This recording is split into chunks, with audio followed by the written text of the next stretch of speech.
ओम गण गणपते नमः। आज अपने सुनेंगे वाल्मीकि रामायण बालकांड का 66वां सर्ग। प्रेम भाव से कहिए, गणेश जी महाराज की जय हो, सियावर रामचंद्र भगवान की जय हो, हनुमान जी बाबा की जय हो, श्री राम दरबार की जय हो।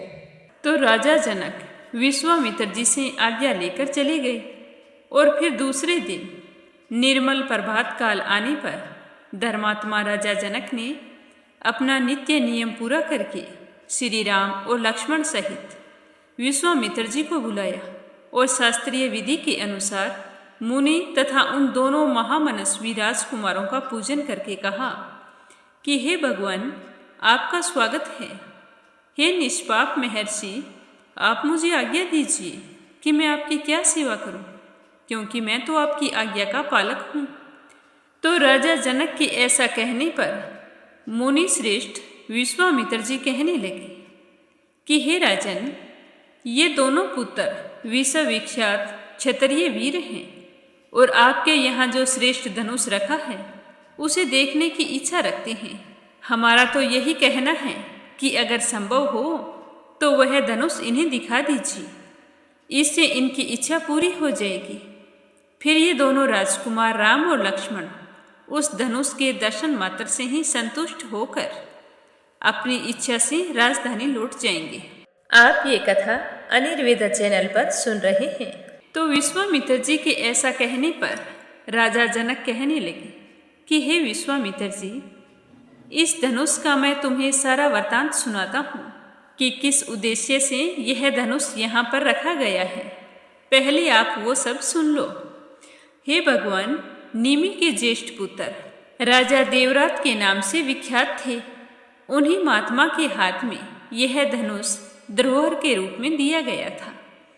कहते हैं कि पूर्व काल में दक्ष यज्ञ विध्वंस के समय परम पराक्रमी भगवान शंकर ने खेल खेल में ही रोषपूर्वक इस धनुष को उठाकर यज्ञ विध्वंस के पश्चात देवताओं से कहा था कि हे देवगण, मैं यज्ञ में भाग प्राप्त करना चाहता हूँ, किंतु तुम लोगों ने मुझे नहीं दिया। इसीलिए इस धनुष से मैं आप सभी के अंग मस्तक काट डालूंगा। हे मुनि श्रेष्ठ, यह सुनकर सारे देवता उदास हो गए और स्तुति के द्वारा देवादिदेव महादेव जी को प्रसन्न करने में लग गए। तो अंत में भगवान भोलेनाथ उन पर प्रसन्न हो गए। प्रसन्न होकर देवताओं को वह धनुष अर्पण कर दिया। यह वही देवादिदेव महात्मा भगवान शंकर का धनुष है जो मेरे पूर्वज महाराज देवराज के पास धरोहर के रूप में रखा गया था। एक दिन मैं यज्ञ के लिए भूमि शोधन करते समय खेत में हल चला रहा था और उसी समय हल के अग्रभाग से जोती गई भूमि में एक कन्या प्रकट हुई। तो हल द्वारा खींची गई रेखा से जो कन्या उत्पन्न हुई तो मैंने उसका नाम सीता रखा। पृथ्वी से प्रकट हुई वह कन्या मेरी पुत्री कहलाई। मैंने बड़े प्रेम पूर्वक उसको पाल पोसकर बड़ा किया है। अब वह बड़ी होकर सयानी हो गई है और अब मैं उसका विवाह करना चाहता हूँ। तो अब मैंने अपनी कन्या के विषय में निश्चय किया है कि जो भी व्यक्ति अपने पराक्रम से इस धनुष को चढ़ा देगा उसी के साथ मैं मेरी बेटी सीता का विवाह कर दूंगा। इसीलिए उस धनुष को मैंने मेरे घर में रख रखा है। भूतल से प्रकट होकर दिनों दिन बढ़ने वाली मेरी पुत्री सीता को कई राजाओं ने आकर मांगा है, परंतु हे भगवान, कन्या का वरण करने वाले उन सभी राजाओं को मैंने यह बता दिया है कि यह कन्या मेरी वीर्य शुल्का है और तुम्हें जो मैंने शर्त बताई है वो भी उन्हें बताकर कहा है कि परम प्रकट करने पर ही कोई पुरुष उसके साथ विवाह करने का अधिकारी हो सकता है। यही कारण है कि मैंने आज तक किसी को अपनी कन्या नहीं दी। जब इस बात का पता दूर दराज सभी राजाओं को लगा तो सारे राजा मिलकर मिथिला में आए और मुझसे पूछने लगे कि राजकुमारी सीता को प्राप्त करने के लिए कौन सा पराक्रम निश्चित किया है। तो मैंने पराक्रम की जिज्ञासा करने वाले उन राजाओं के सामने यह शिवजी का धनुष रख दिया, परंतु वे लोग इसे उठाने या हिलाने में समर्थ नहीं हो सके। उन पराक्रमी नरेशों की शक्ति बहुत थोड़ी देखकर मैंने उन्हें कन्या देने से इनकार कर दिया।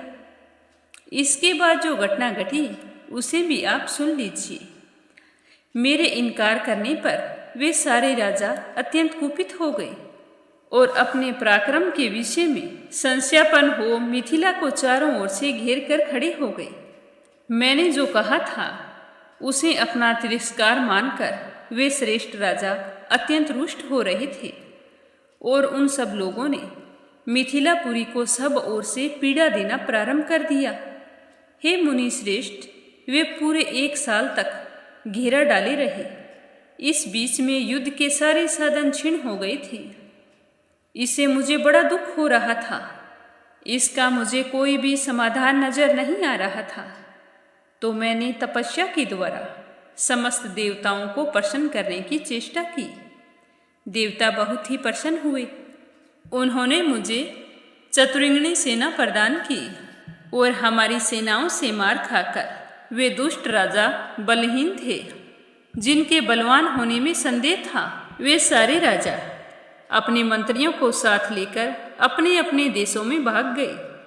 हे मुनि श्रेष्ठ, यह वही परम प्रकाशमान धनुष है।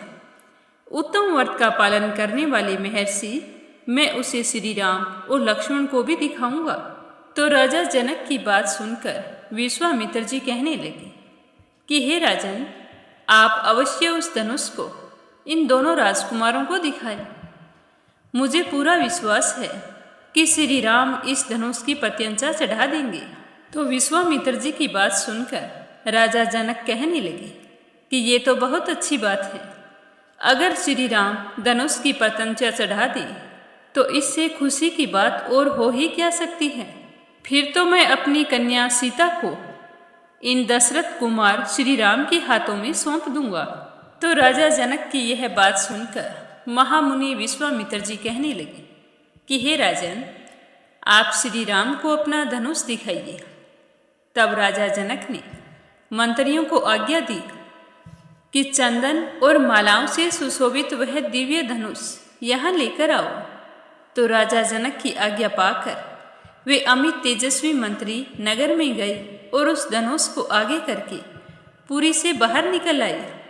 वह धनुष 8 पहियों वाली लोहे की बहुत बड़ी संदूक में रखा गया था। वह संदूक बहुत ही भारी भरकम था।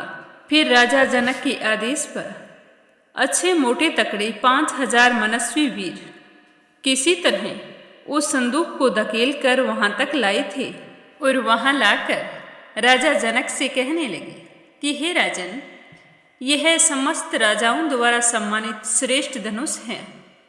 यदि आप इन दोनों राजकुमारों को दिखाना चाहते हैं तो अवश्य दिखाइए। आगे क्या हुआ यह सुनेंगे कल के सर्ग में। आप ये कथा अनिर्वेद चैनल पर सुन रहे हैं। आज का सर्ग यहीं पर समाप्त होता है। श्रद्धा भाव से सुनने के लिए आप सभी का बहुत बहुत धन्यवाद। प्रेम से बोलो सियावर रामचंद्र भगवान की जय हो।